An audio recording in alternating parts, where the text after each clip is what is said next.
ओम नमः शिवाय। नमस्कार दोस्तों, स्वागत है आप सभी का हमारे चैनल भक्ति ज्ञान में। दोस्तों, आज मैं आपको सोमवार व्रत की कथा सुना रहा हूँ। सोमवार का व्रत चैत्र, वैशाख, श्रावण, मार्गशीर्ष, कार्तिक मास में आरंभ किया जाता है। साधारणतः श्रावण मास में सोमवार व्रत आरंभ करना चाहिए। व्रत करने वाले स्त्री पुरुष को चाहिए कि सोमवार को प्रातःकाल काले तिल का तेल लगाकर स्नान करें, विधि पूर्वक शिव जी का पूजन करें। ओम नमो दस भुजाय त्रिनेत्राय पंचवदनाय शूलिनी श्वेत वृष वारुणाय सर्वावरण भूषिताय उमा देहार्दस्ताय नमस्ते सर्वभूतये से ध्यान करें, अथवा नमः शिवाय से शिव जी का, ओम नमः शिवाय से उमा पार्वती जी का षोडशोपचार पूजन करें। इन्हीं मंत्रों का शक्ति अनुसार जप और हवन करें। सोमवार के व्रत को 16 सोमवार तक करें, फिर उद्यापन करें। इस व्रत के प्रभाव से सभी प्रकार के सुखों की प्राप्ति होती है। सोमवार का व्रत साधारणतया दिन के तीसरे पहर तक होता है। व्रत में फलाहार या पारायण का कोई खास नियम नहीं है, किंतु यह आवश्यक है कि केवल एक ही समय भोजन करना चाहिए। सोमवार के व्रत में भगवान शंकर तथा पार्वती जी का पूजन करना चाहिए। सोमवार के व्रत 3 प्रकार के होते हैं। साधारण प्रति सोमवार, सौम्य प्रदोष और 16 सोमवार। पूजन की विधि तीनों की एक ही जैसी है। शिव पूजन के पश्चात कथा सुननी चाहिए। सोमवार, प्रदोष व्रत तथा 16 सोमवार तीनों व्रतों की कथाएं अलग अलग होती हैं। आइए सबसे पहले सुनते हैं सोमवार व्रत की कथा। एक नगर में एक बहुत धनवान साहूकार रहता था। उसके घर में धन की कमी नहीं थी, परंतु वह बहुत दुखी था, क्योंकि उसके कोई पुत्र नहीं था। वह इसी चिंता में दिन रात दुखी रहता था। पुत्र की कामना के लिए वह प्रत्येक सोमवार को शिव जी का व्रत और पूजन किया करता था, तथा सायंकाल मंदिर जाकर शिव जी के सामने दीपक जलाया करता था। उसके इस भक्ति भाव को देखकर एक समय माता पार्वती ने शिव जी से कहा, महाराज, यह साहूकार आपका अनन्य भक्त है, सदैव आपका व्रत और पूजन बड़ी श्रद्धा के साथ करता है। आपको इसकी मनोकामना अवश्य पूरी करनी चाहिए।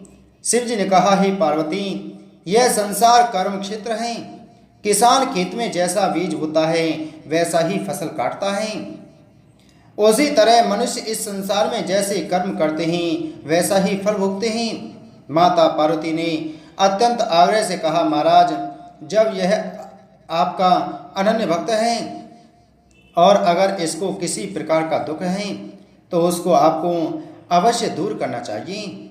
आप तो सदैव अपने भक्तों पर दयालु रहते हैं और उनके दुखों को दूर करते हैं। यदि आप ऐसा नहीं करेंगे तो मनुष्य आपका पूजन तथा व्रत क्यों करेंगे? माता पार्वती का ऐसा आग्रह देख शिव जी कहने लगे, हे पार्वती, इसके कोई पुत्र नहीं है। इसी चिंता में यह अति दुखी रहता है। इसके भाग में पुत्र न होने पर भी मैं इसको पुत्र की प्राप्ति का वर देता हूँ, परंतु वह पुत्र केवल 12 वर्ष तक जीवित रहेगा। इसके पश्चात वह मृत्यु को प्राप्त हो जाएगा। इससे अधिक मैं इसके लिए कुछ नहीं कर सकता। माता पार्वती और भगवान शिव का यह वार्तालाप साहूकार सुन रहा था। इससे उसको ना तो प्रसन्नता हुई और ना ही दुख हुआ। वह पूर्व की तरह शिव जी का व्रत और पूजन करता रहा। कुछ समय पश्चात साहूकार की स्त्री गर्भवती हुई और 10वें महीने उसके गर्भ से अति सुंदर पुत्र उत्पन्न हुआ। साहूकार के घर में बहुत खुशियां मनाई गईं, परंतु साहूकार तो यह जानता था कि उसकी केवल 12 वर्ष की आयु है, इसलिए उसने अधिक प्रसन्नता प्रकट नहीं की और ना ही किसी को यह वेद ही बताया। जब वह बालक 11 वर्ष का हो गया तो बालक की माता ने उसके पिता से उसका विवाह करने के लिए कहा। साहूकार ने कहा, अभी मैं इसका विवाह नहीं करूंगा, मैं अपने पुत्र को काशी पढ़ने के लिए भेजूंगा। साहूकार ने बालक के मामा को बुलाकर उसको बहुत सा धन देकर कहा, तुम इस बालक को काशी पढ़ने के लिए ले जाओ और रास्ते में जिन जिन स्थानों से भी जाओ, यज्ञ करते, ब्राह्मणों को भोजन कराते, तथा दक्षिणा देते हुए जाना। दोनों मामा भांजे यज्ञ करते, ब्राह्मणों को भोजन कराते तथा दक्षिणा देते हुए काशी की ओर चल पड़े। रास्ते में एक शहर पड़ा। उस शहर में राजा की कन्या का विवाह था, परंतु जो राजकुमार विवाह कराने के लिए आया था वह एक आंख से काना था। उसके पिता राजा को इस बात की बड़ी चिंता थी कि कहीं राजकुमार को देखकर राजकुमारी या उसके माता पिता विवाह में किसी प्रकार की अड़चन पैदा ना कर दें। जब उसने सेठ के अति सुंदर लड़के को देखा तो मन में विचार किया कि क्यों ना द्वारचार के समय इस लड़के से वर की सारी रस्में पूरी की जाएं। ऐसा मन में विचार कर उस राजकुमार के पिता ने उस लड़के और उसके मामा से बात की।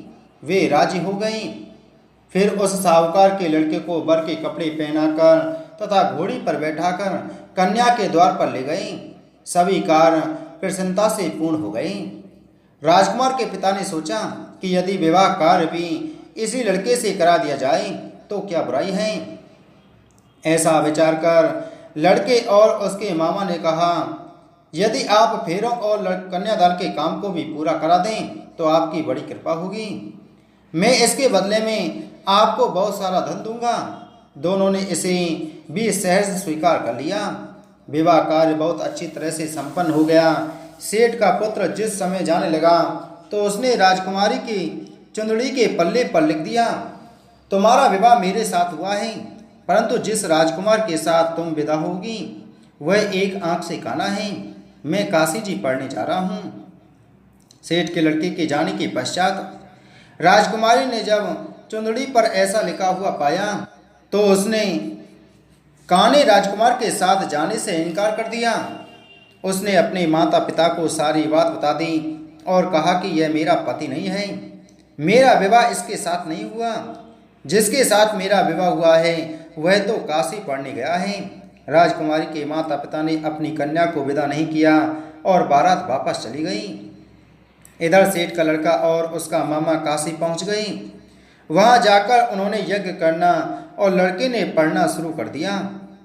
जिस दिन लड़के की आयु 12 साल की हो गई उस दिन मामा ने यज्ञ रच रखा था। लड़के ने अपने मामा से कहा, मामा जी आज मेरी तबीयत कुछ ठीक नहीं है।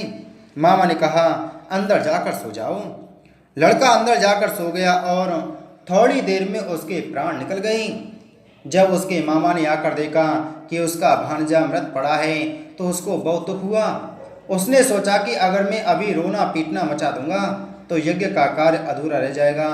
अतः उसने जल्दी से यज्ञ का कार्य समाप्त करवाकर ब्राह्मणों के जाने के बाद रोना पीटना शुरू कर दिया।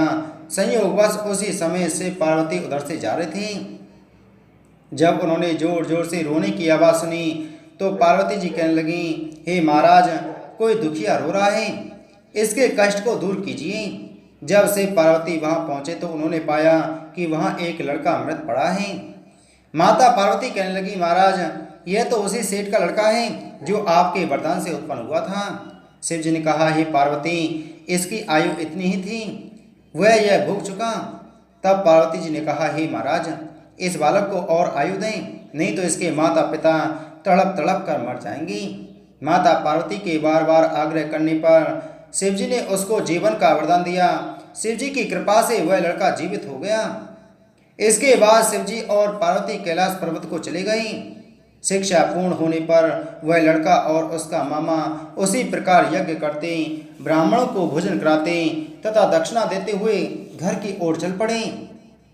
रास्ते में उसी शहर में आए जहां उस लड़के का वहां की राजकुमारी से विवाह हुआ था। वहां आकर उन्होंने यज्ञ आरंभ कर दिया। उस लड़के के ससुर वहां के राजा ने उसको पहचान लिया और महल में ले जाकर उसकी बहुत आवभगत की। फिर बहुत से दास दासियों सहित आदर पूर्वक अपनी राजकुमारी और जमाई को विदा किया। जब वे अपने शहर के निकट आए तो मामा ने कहा कि मैं पहले तुम्हारे घर जाकर तुम्हारे माता पिता को खबर कराता हूँ। जब उस लड़के का मामा घर पहुँचा तो उसने देखा कि लड़के के माता पिता घर की छत पर बैठे थे।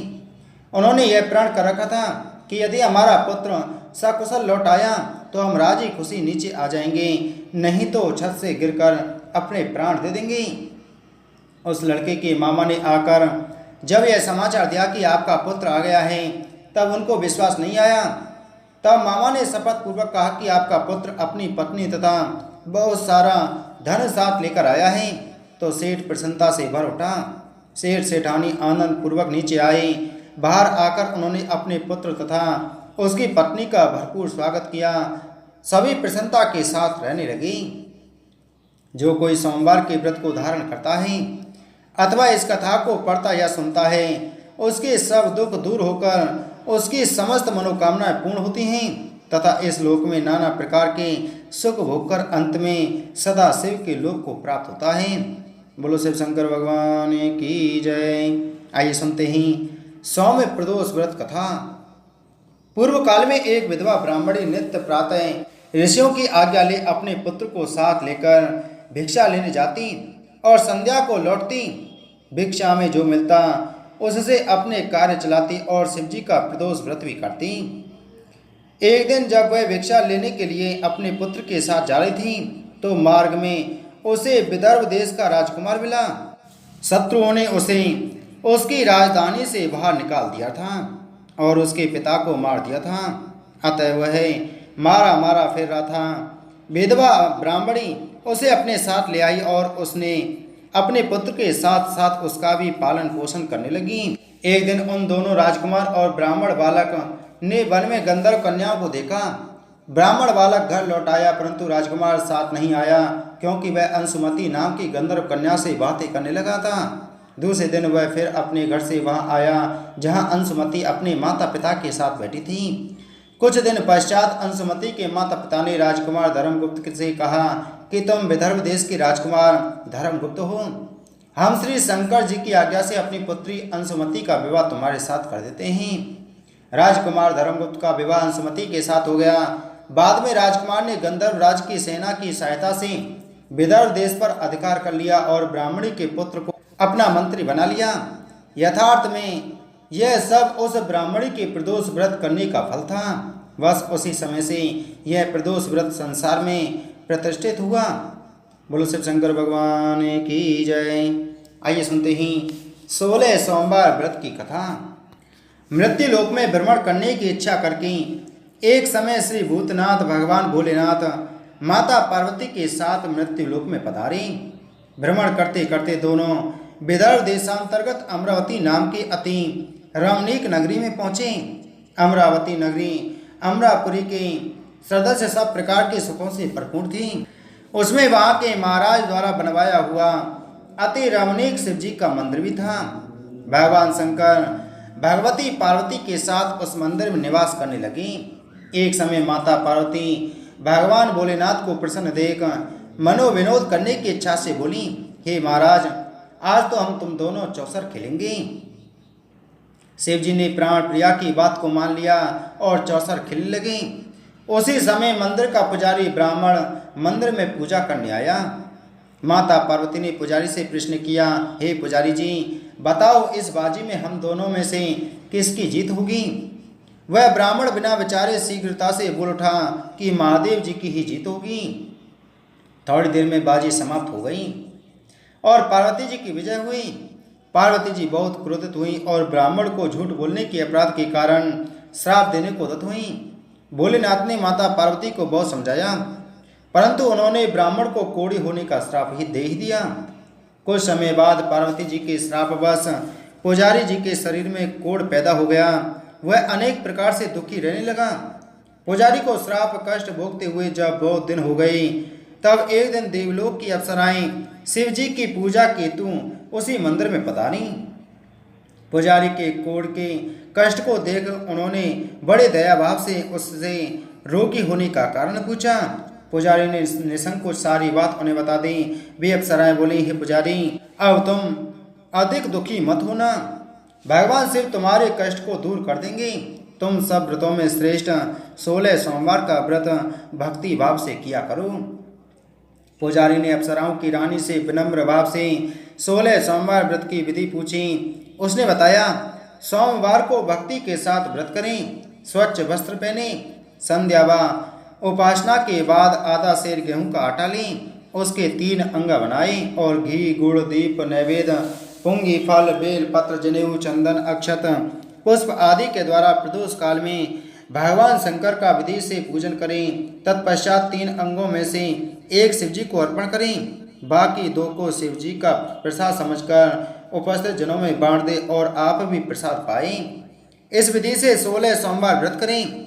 17वें सोमवार को पाप से पवित्र गेहूं के आटे की बाटी बनाएं, उसमें घी और गुड़ मिलाकर चूरमा बनाएं, भगवान भोलेनाथ को भोग लगाकर उपस्थित भक्तों में बांटें।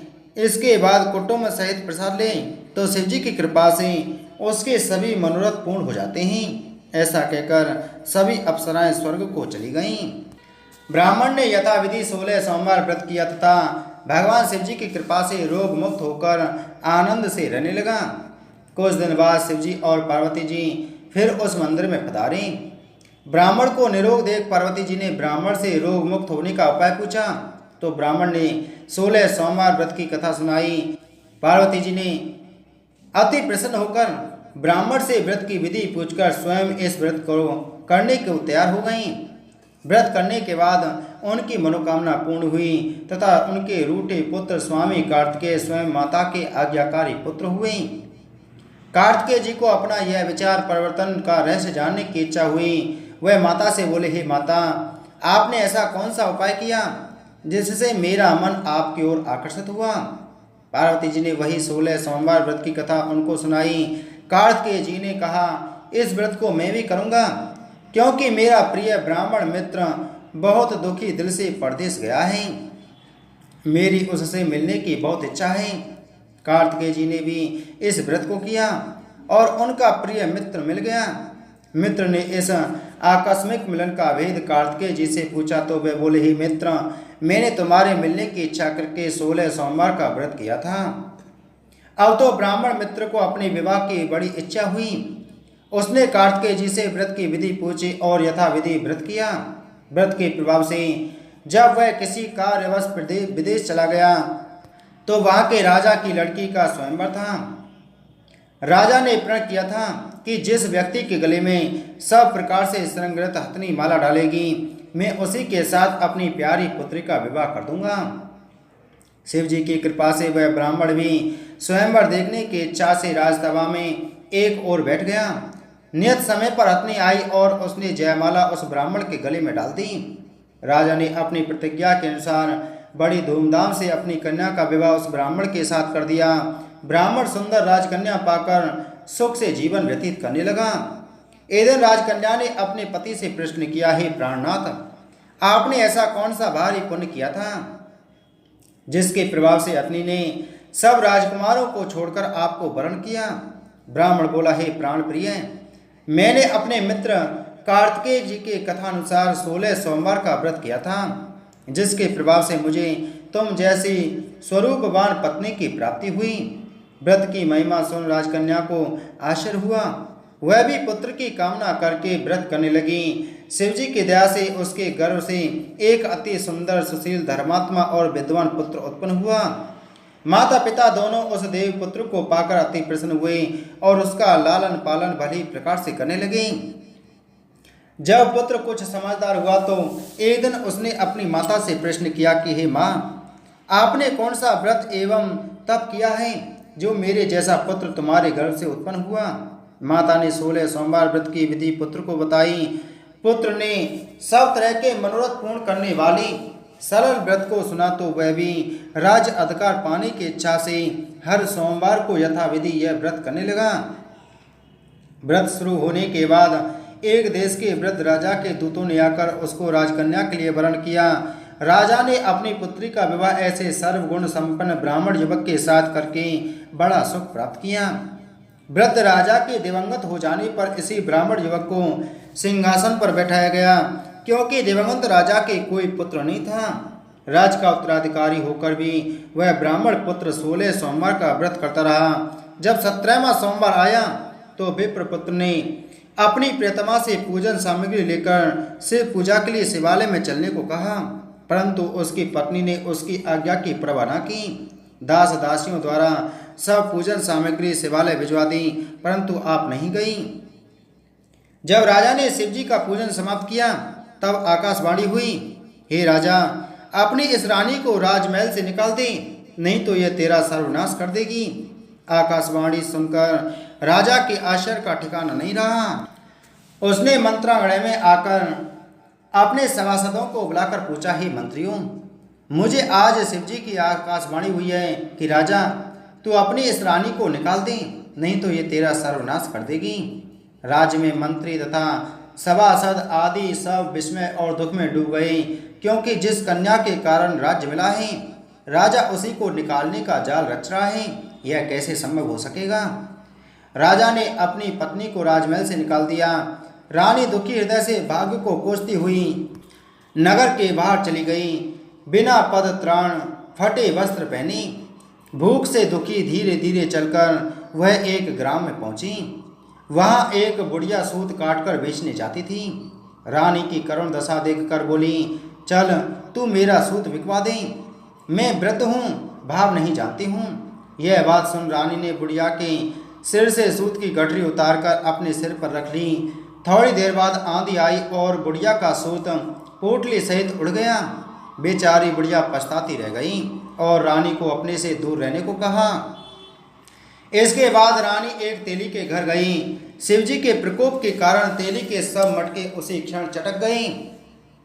तेली ने भी रानी को अपने घर से निकाल दिया। अत्यंत दुख पाती हुई रानी एक नदी के तट पर गई तो नदी का समस्त जल सूख गया।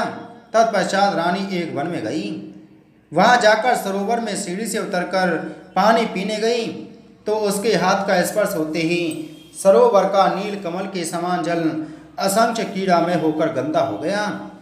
रानी ने भाग्य पर दोषारोपण करते हुए उस जल को पीकर पेड़ की शीतल छाया में विश्राम करना चाहा, परंतु रानी जिस भी पेड़ के नीचे जाती उस पेड़ के पत्ते तत्काल गिर जाते।